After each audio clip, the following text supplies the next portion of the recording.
ఆరోగ్యమే మహాభాగ్యం అండి. మన ఆరోగ్యం మన చేతుల్లో లేనప్పుడు మనం చివరిగా ఆశ్రయించేది దేవుణ్ణి. ఆ దేవుడికి మనము అంటే ఏ పార్ట్‌కైతే బావుండదో ఆ పార్ట్ కోసం అనేసి మనం మొక్కుతూ ఉంటాము.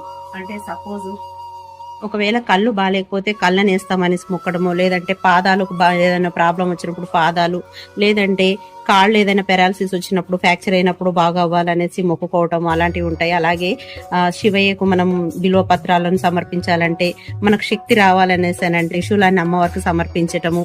ఇలా రకరకాల పాటలకు రకరకాలుగా వేస్తారండి. కాళ్ళు కానీ, చేతులు కానీ ఏదైనా వేస్తారు. ఇందులో ప్రత్యేకంగా చెప్పుకోవాల్సింది నాలుక అండి.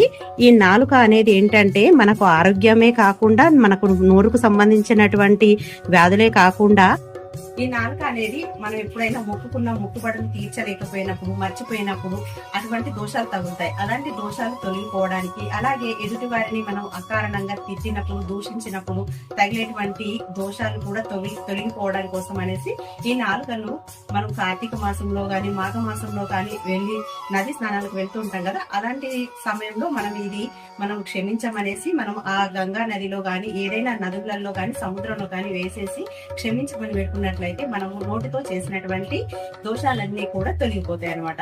ఈ డివోషనల్ ఇన్ఫర్మేషన్ కనుక నచ్చినట్లయితే లైక్ అండ్ షేర్, సబ్స్క్రైబ్.